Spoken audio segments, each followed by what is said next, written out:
Hello दोस्तों, जैसा कि हमने पिछले एपिसोड में देखा था कि युवाओं की पूरी टीम को ये पता चल जाता है कि मा जियाओ ताऊ होली स्पिरिट सेक्ट में है और होली स्पिरिट सेक्ट में उसे फायर फेनिक्स के नाम से जाना जाता है और वो जूतियान के पैलेस की ऑफिशियल गार्डियन भी है। ये सुन करके युवाओं की पूरी टीम वहाँ शॉक्ड हो जाती है और तभी वांग युवाओं की पूरी टीम से मिलने के लिए आती है और कहती है कि कल सेमीफाइनल है और मैं चाहती हूँ कि तुम लोग होली स्पिरिट सेक्ट से ये मैच जीत जाना, क्योंकि मैं यानी कि शेक एकेडमी तुमसे सीधा ही फाइनल में बैटल करना चाहती है। ये कह करके वो वहाँ से चली जाती है।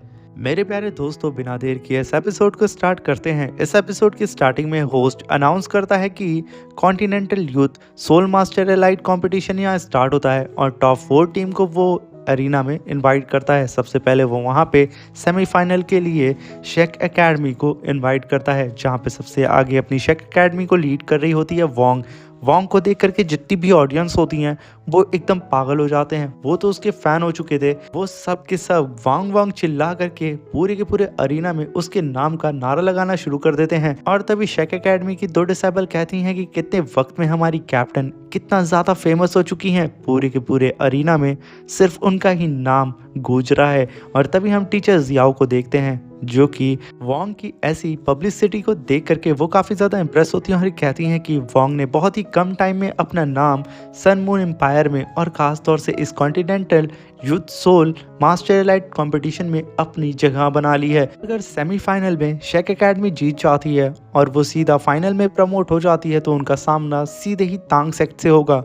और अगर ऐसा होता है तो मुझे अच्छी तरीके से पता है कि इन लोगों के बीच में पावर लेवल का बहुत ज़्यादा गैप है और फिर क्या होगा कि एक ही एकेडमी के लोग आपस में ही फाइट करेंगे इस कंपटीशन के लिए। और तभी होस्ट स्टेज पे अर्थ ड्रैगन गेट को इनवाइट करता है, जो कि सेकंड टीम होती है। और इसका नाम सुन करके हेवन ड्रैगन गेट की कैप्टन काफ़ी ज़्यादा भड़क जाती है और कहती है कि आखिर ये लोग कैसे सेमीफाइनल में पहुंच सकते हैं। ये लोग तो इस लायक भी नहीं थे कि ये लोग सेमीफाइनल में पहुंच सकें। शायद हम ही लोग की किस्मत खराब थी कि हम लोग की फाइट तांग सेक्ट से हो गई, तभी तो ये लोग यहाँ पे पहुंच गए। अगर इन लोगों की फाइट तांग सेक्ट से होती तो ये लोग कभी भी सेमीफाइनल में नहीं पहुंचते। कह करके हेवन ड्रैगन सेक्ट की वो कैप्टन काफ़ी ज़्यादा निराश हो जाती है, मगर तभी उसकी साथी उसके पास आकर के कहती है कि कैप्टन, अभी अभी हमें एक मैसेज रिसीव हुआ है हमारे हेड से। हेड कल ही हम लोगों को रिसीव करने के लिए आ रहे हैं। ये सुन करके वो कैप्टन कहती है, यानी कि मेरी माँ मुझे कल लेने के लिए आ रही है। मगर तभी हम होस्ट को देखते हैं, जो कि अब थर्ड टीम को इनवाइट करता है, जो कि और कोई नहीं तांग सेक्ट होता है। तांग सेक्ट जैसे ही एंटर करती है, सारी ऑडियंस जो कि वोंग का नाम ले रही थी वो अब तांग सेक्ट का नाम चिल्लाना शुरू कर देते हैं। चारों दिशाओं में सिर्फ तांग सेक्ट के ही नाम गूंज रहे होते हैं। यहाँ तक कि हेवन ड्रैगन गेट की वो कैप्टन भी तांग सेक्ट को ही सपोर्ट कर रही होती है, चिल्ला चिल्ला करके। इतनी ज़्यादा पब्लिसिटी को देख करके होंग चैन का मुंह लटक जाता है, क्योंकि उसके ही एम्पायर के लोग तांग सेक्ट को सपोर्ट कर रहे होते हैं। तभी होस्ट वहाँ पे होली स्पिरिट सेक्ट को इनवाइट करता है। उन लोगों को आता हुआ देख करके जितनी भी ऑडियंस होती है सन मून एम्पायर की, वो लोग तो यहाँ पे होली स्पिरिट सेक्ट को ज़रा सा भी पसंद नहीं कर रहे होते हैं। वो लोग तो लगातार चिल्ला रहे होते हैं कि तुम लोग यहाँ से दफा हो जाओ। और तभी हम प्रिंस जूतियान की सिस्टर को देखते हैं, जो कि होली स्पिरिट सेक्ट को देख करके कहती है कि इन लोगों ने पिछले मैच में जिस टीम से फाइट की थी उन लोगों को बहुत ही बुरी तरीके से मार दिया था। आखिर ये इविल सोल मास्टर की इतनी हिम्मत कैसे हो सकती है कि वो लोग यहाँ पे आ रहे हैं। मुझे ये लोग ज़रा सा भी पसंद नहीं है। वो तो उन लोगों के खिलाफ नारे लगाना शुरू कर देती है और वो उल्टा ही तांग सेक्ट को सपोर्ट करने लगती है। इनफैक्ट वो लोग तो डांस करके ही यू हाओ की पूरी टीम को सपोर्ट कर रहे होते हैं। ये देख करके यू हाओ काफ़ी ज़्यादा खुश होता है। और तभी हम जियाओ जियाओ को देखते हैं, जो कि होली स्पिरिट सेक्ट को देख करके यू हाओ से कहती है कि आखिर holy spirit sect sun moon empire से ही बिलोंग करता है, मगर इन लोगों के कपड़े इतने नॉर्मल क्यों हैं। साथ में यहाँ पे जितने भी लोग हैं वो लोग इस होली स्पिरिट सेक्ट को ज़रा सा भी पसंद नहीं कर रहे हैं। आखिर ऐसा क्यों है? तभी यू हाओ कहता है क्योंकि ये लोग इविल सोल मास्टर हैं और इनके कल्टीवेशन मेथड को हर कोई जानता है कि कैसे ये लोग अपनी कल्टीवेशन को अपग्रेड करते हैं। इसीलिए जितने भी नॉर्मल पीपल्स हैं सन मून एम्पायर के, वो लोग इन्हें पसंद नहीं करते हैं। और यही एक सबसे बड़ी वजह भी है कि जूतियान ऑफिशियली ये अनाउंस नहीं करता है कि उसका कोई भी कनेक्शन होली स्पिरिट सेक्ट से है। यहाँ पे जियाओ जियाओ को सारी बातें समझ में आ जाती है और तभी हम देखते हैं कि होली स्पिरिट सेक्ट धीरे धीरे करके अरीना की ओर बढ़ रहा होता है और उसका ईविल ऑरा भी उसके साथ में ही चारों तरफ फैल रहा होता है। ये देख करके सन मून एम्पायर की सारी जनता एकदम भड़क जाती है और उन लोगों को लगातार बुरा भला बोल रही होती है और कहती है कि तुम इवल मास्टर आखिर यहाँ क्या कर रहे हो, तुम लोग यहाँ से दफा हो जाओ। मगर तभी उनमें से एक इवल मास्टर काफी गुस्से में उसी बंदे को देखना स्टार्ट कर देता है जो बंदा उसे यहाँ से भागने के लिए बोल रहा होता है। जैसे ही वो इविल मास्टर उसे देखता है वो बंदा एकदम डर सा जाता है और डरा सहमा तुरंत पीछे खिसक जाता है। और तभी हम वहाँ पे प्रिंस जूतियान को देखते हैं जो कि कहता है कि finally continental youth soul master elite competition का सेमीफाइनल यहाँ पे ऑफिशियली स्टार्ट होता है। और वो हंसते हुए कहता है कि मुझे तो यकीन है कि होली स्पिरिट सेक्ट ही इस कंपटीशन का विनर होने वाला है। और तभी हम होली स्पिरिट सेक्ट के लोगों को देखते हैं जहाँ पे बेबे की नज़र सीधे जियाओ ये पे पड़ती है, जिसे देख करके बेबे काफी ज्यादा उदास हो जाता है और उसकी आंखें नम हो जाती हैं। तभी जू शांशी बेबे को आकर के संभालता है और कहता है कि सीनियर ब्रदर तुम्हें यहाँ पे कंफ्यूज नहीं होना है, तुम्हें अपने इमोशन पे कंट्रोल रखना होगा। अगर तुमने यहाँ पे जरा सी भी चूक की तो हमें काफी भारी नुकसान उठाना पड़ेगा। तुम्हें पता है ना कि हम लोग अभी लाइफ एंड डेथ सिचुएशन पे हैं। तभी हम वहाँ पे जियाओ जियाओ को देखते हैं जो कि कहती है कि सीनियर ब्रदर बेबे आप प्लीज शांत हो जाएं और अपने इमोशन को थोड़ा कंट्रोल करें। आपको याद है ना कि टीचर जियाओ ने हमें क्या समझाया है, वो सारी चीज़ें हैंडल कर लेंगी। बस आप फिलहाल के लिए इस कंपटीशन पे अपना पूरा ध्यान लगाएं। जिसे सुन करके बेबे खुद को कंट्रोल कर लेता है। तभी प्रिंस जूदियान कहता है कि कोई ना आखिर नीचे इतनी आवाज़ क्यों आ रही है, ये दोनों टीम आपस में क्या ही बात कर रही है। और तभी क्वीन कहती है कि योर हाइनेस मुझे पता चला है कि शेक एकेडमी की वोंग और अर्थ ड्रैगन एकेडमी का कैप्टन इन दोनों के ही पास ड्रैगन मार्शल सोल है। और पूरी ऑडियंस में हर कोई यही जानना चाहता है कि आखिर इन दोनों का ही अगर कंपटीशन होता है तो सबसे ज़्यादा पावरफुल ड्रैगन सोल मास्टर कौन है। ये सुन करके प्रिंस जूतियान कहता है कि क्वीन अगर मैं यहाँ पे अपनी ड्रैगन मार्शल सोल को निकालता हूँ तो यहाँ पे क्या रिजल्ट होने वाला होगा। तभी क्वीन कहती है कि योर हाइनेस आपकी मार्शल सोल ड्रैगन सन डिस्ट्रॉय थियांग लॉन्ग मार्शल सोल है। इसका नाम इसलिए ये पड़ा हुआ है क्योंकि आपकी मार्शल सोल सन के डिस्ट्रॉय होने के बाद ही अपीयर हुई थी और आपका जो ये डिस्ट्रक्शन ड्रैगन बॉर्न हुआ था सन को डिस्ट्रॉय होने के बाद। इसीलिए योर हाइनेस आपकी ड्रैगन मार्शल सोल को कहा जाता है सुप्रीम रूलर, जिसके अंदर ऐसी पावर है जो कि पूरे के पूरे वर्ल्ड को डिस्ट्रॉय कर सकती है। इसीलिए वो एक dark supreme ruler dragon martial soul है। और योर हाइनेस अभी फिलहाल में क्या फ्यूचर में भी कोई भी ऐसा कल्टीवेटर यहाँ पैदा नहीं हो सकता है जो कि आपकी इस ड्रैगन मार्शल सोल का मुकाबला कर सके।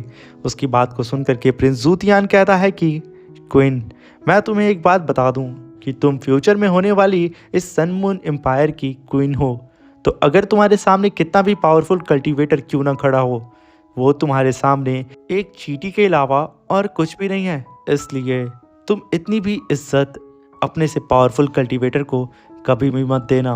और तभी हम देखते हैं कि प्रिंस जूतिया नीचे देखते हुए कहता है कि आज मैं एक्सपेक्ट करता हूँ कि मुझे कोई ना कोई सरप्राइज ज़रूर आज के कंपटीशन में मिलेगा। और तभी नीचे की ओर रेफरी वहाँ पे ड्रैगन सेक्ट के कैप्टन और साथ में शेक एकेडमी की कैप्टन को उन दोनों को ही अरीना में बुला लेता है, जहाँ पे अब ऑफिशियली इन दोनों का मैच स्टार्ट होने वाला होता है। तभी हम देखते हैं वो दोनों ही एक एक कॉर्नर में जाकर के खड़े हो जाते हैं और रेफरी उन लोगों को आगे आने के लिए बोलता है।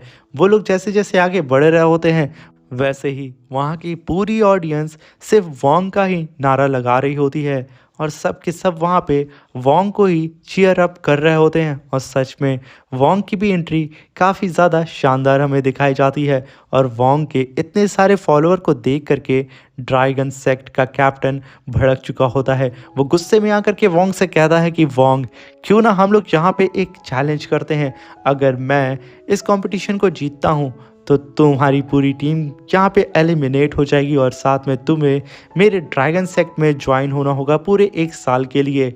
और अगर मैं हारता हूँ तो मेरी पूरी टीम यहाँ पे एलिमिनेट हो जाएगी और मैं तुम्हारे सेक्ट में ज्वाइन होऊंगा, वो भी 1 साल के लिए।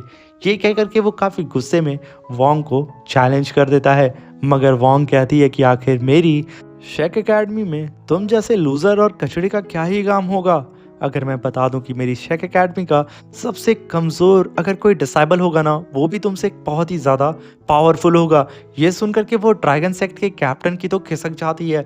वो तुरंत गुस्से में आकर के अपनी पावर को रिलीज़ करता है और अपनी सारी की सारी सोल रिंग को भी वहाँ पर रिलीज़ करके रख देता है और वोंग से कहता है कि तो फिर देख लेते हैं कि हम दोनों में सबसे ज़्यादा पावरफुल कौन है।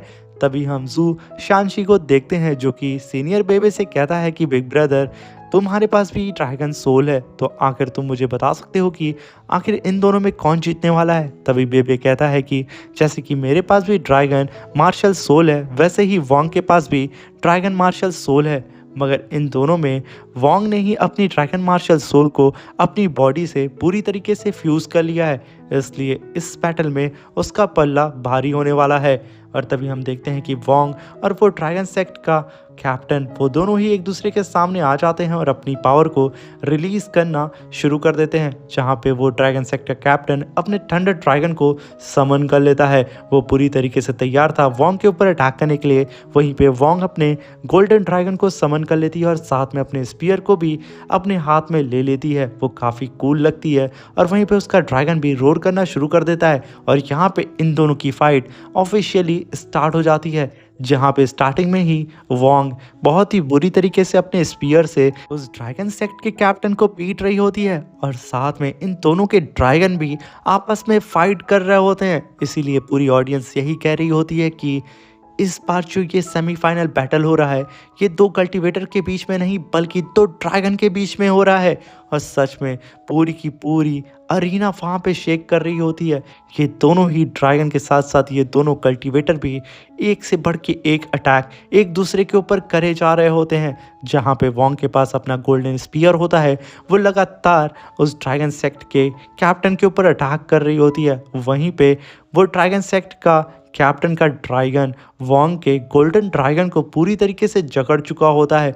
वो वहाँ पे मूव नहीं कर पा रहा होता है, मगर इधर वोंग तो अपने स्पीयर से इस ड्रैगन सेक्ट के कैप्टन की तो बहुत बुरी तरीके से बैंड बजाती है। मगर तभी वो ड्रैगन सेक्ट का कैप्टन वोंग के ऊपर केज टेक्निक को परफॉर्म करके उसे वहीं पे होल्ड कर देता है और उसके ऊपर कई गुना ग्रेविटी प्रेशर लगाना शुरू कर देता है, जिसकी वजह से वोंग वहाँ पे मूव नहीं कर पा रही होती है। जिसे देख करके जू शानशी कहता है कि ये कमीना यहाँ पे वोंग के ऊपर सोल केज टेक्निक को समन करके उसे सप्रेस करने की कोशिश कर रहा है। और तभी हम वोंग को देखते हैं जो कि अपने गोल्डन ऑरा को वहाँ पे समन करने लगती है और धीरे धीरे करके वो अपनी पूरी पावर को कलेक्ट करती है और एक ही बार में अपनी पावर को रिलीज करके अपने गोल्डन ड्रैगन को वहाँ पे समन कर लेती है। वो आते के साथ उस ड्रैगन सेक्ट के कैप्टन के इस सोल केज अटैक को डिस्ट्रॉय कर देता है। तभी वो ड्रैगन सेक्ट का कैप्टन काफ़ी powerful thunder laser beam attack सीधा वोंग के ऊपर कर देता है। वोंग उस अटैक को अपनी तरफ आता हुआ देख करके वो भी वहाँ पे गोल्डन ड्रैगन ब्लड अटैक सीधा कर देती है। ये दोनों ही अटैक आपस में जा करके टकराते हैं और पूरा का पूरा अरीना वहाँ पे शेक करने लगता है और देखते ही देखते वो लोग एक दूसरे को पीछे ढकेलने की कोशिश करते हैं और एक ब्लास्ट के साथ पूरा अरीना वहाँ पे तबाह हो जाता है, जिसे जू शानशी और बेबे दूर खड़े होकर के इन लोगों की फाइट को बहुत ही बारीकी से ऑब्जर्व कर रहे होते हैं। और तभी हम देखते हैं कि पूरे अरीना में उस ब्लास्ट की वजह से पूरी चारों तरफ धुआं होता है और इस ब्लास्ट की वजह से वोंग और वो ड्रैगन सेक्ट का कैप्टन वो दोनों ही पीछे खिसक जाते हैं। तभी वोंग अपने स्पीयर को रख करके उस कैप्टन से कॉम्बैट फाइट करने लगती है हैंड टू हैंड। और सच में वोंग अब इतना ज़्यादा भड़क चुकी होती है कि वो लगातार उसे कूट रही होती है, मगर वो कैप्टन भी कम नहीं होता है। वो अपनी थंडर की पावर को यूज़ करके वोंग से फाइट करता है। वोंग काफ़ी पावरफुल पंच उसके ऊपर करती है। वो कैप्टन अपनी सर से ही वोंग के अटैक को होल्ड कर देता है और उसकी पूरी आंख वहाँ पे रेड हो जाती है और तभी वो कैप्टन काफ़ी पावरफुल पंच वोंग को करके पीछे ढकेल देता है। इस अटैक को देख करके सब एकदम शॉक्ड हो जाते हैं और वो दोनों फिर से एक दूसरे के ऊपर काफ़ी पावरफुल अटैक करने के लिए आ रहे होते हैं, जहाँ पे वो कैप्टन अपनी पूरी जान लगा करके वोंग के ऊपर काफ़ी पावरफुल अटैक कर देता है। चारों तरफ रोशनी होती है, मगर तभी हम देखते हैं कि वोंग ने उसके इस फीस्ट अटैक को अपने एक ही हाथ से होल्ड कर दिया था और वो काफ़ी गुस्से में आकर के अपने ऑरा प्रेशर को रिलीज़ करती है और एक पंच सीधा ही उसकी बैली में दे मारती है और सीधा उसको आसमान में उछाल देती है और आसमान में कूद करके वो तुरंत एक राउंड किक मार करके उस कैप्टन को सीधा ही अरीना के बीचों बीच में ज़मीन के अंदर धंसा देती है और तुरंत ज़मीन पे आकर के लैंड करती है और अपने मुंह से निकल रहे ब्लड को साफ करती है और फिर से एक जंप लगा करके काफ़ी तेज़ी से रॉकेट की रफ्तार से आकर के सीधा ही उस कैप्टन के पेट पे एक किक फिर से दे मारती है और उसके चेस्ट पे अपने पैर को रखी होती है, जिसे देख करके रेफरी कहता है कि ड्रैगन सेक्ट के कैप्टन, क्या तुम इस कंपटीशन में हार मानते हो? ये रेफरी का कहना था। वो ड्रैगन सेक्ट का कैप्टन भड़क चुका होता है। वो काफ़ी गुस्से में कहता है कि नहीं। वो तुरंत अपने थंडर क्लॉ को समन करता है और सीधा वोंग के ऊपर अटैक कर देता है। वोंग तुरंत उस अटैक को देख के पीछे हट जाती है और वो कैप्टन भी काफ़ी गुस्से में उठता है और उसकी पूरी आंख पहले से भी ज़्यादा रेड हो चुकी होती है और उसके चारों तरफ उसका थंडर ऑरा घूम रहा होता है और वो वोंग से कहता है कि अब बस बहुत हो गया, मैं इस फाइट को यहीं पे ख़त्म कर दूंगा। कह करके वो कैप्टन लगातार वोंग के ऊपर अटैक करना शुरू कर देता है। वोंग उसके सारे अटैक को डॉज करती है, तभी वो कैप्टन काफ़ी पावरफुल पंच सीधा ही वोंग के ऊपर कर देता है। वोंग भी तुरंत एक पंच उसके ऊपर करती है। इन दोनों का पंच जैसे ही टकराता है, वोंग ने अपने पंच से उस कैप्टन की हड्डी को तोड़ करके उससे पीछे ढकेल दिया था, मगर फिर भी वो कैप्टन अपने एक हाथ को पकड़ करके हार नहीं मानता है। वो तुरंत काफ़ी ज़्यादा थंडर पावर अपनी फीस्ट में कलेक्ट करता है और काफ़ी powerful thunder dragon fist attack summon करता है और सीधा वोंग के ऊपर कर देता है। वोंग तुरंत अपने गोल्डन फीस्ट अटैक को समन करती है और सीधा ही उस कैप्टन के फीस्ट अटैक के ऊपर कर देती है, जिसकी वजह से उस कैप्टन का फीस्ट अटैक यहाँ पे डिस्ट्रॉय हो जाता है और उसकी हड्डियाँ काफ़ी ज़्यादा क्रैक हो जाती हैं और वो पीछे जा करके गिर जाता है। वो खुद को संभाल के वहाँ खड़ा होता है और वोंग तुरंत उसके सामने अपीयर होती है और टेलीपोर्ट होकर के तुरंत उसके पीछे आती है। वो वोंग के ऊपर अपनी कोहनी से अटैक करता है। वोंग तुरंत ही उसके दोनों ही हाथ को बारी बारी करके पकड़ लेती है। वो वहाँ पे वोंग से छूटने की कोशिश करता है और पागलों की तरह इधर उधर गुर्रा रहा होता है। तभी वोंग अपनी कोहनी से काफ़ी पावरफुल अटैक उसकी कमर पे दे मारती है, जिसकी वजह से वो कल्टीवेटर चिल्लाते हुए वहाँ पे धीरे धीरे करके अपनी पावर को कम करता है और वहाँ पे एक आवाज़ के साथ वो बेहोश हो जाता है। और वोंग यहाँ पे काफ़ी शानदार तरीके से और बहुत ही आसानी से इस सेमीफाइनल के फर्स्ट राउंड को बहुत ही आसानी से जीत चुकी होती है। इसी के साथ हमारा ये शानदार सा एपिसोड ख़त्म हो जाता है। हम मिलते हैं इसके नेक्स्ट एपिसोड में। वीडियो अच्छी लगी हो तो चैनल को लाइक शेयर सब्सक्राइब करके हमें सपोर्ट ज़रूर करिएगा और किस सिटी से आप मेरी इस एनिमे सीरीज़ को देख रहे हैं कमेंट बॉक्स में हमें ज़रूर बताइएगा।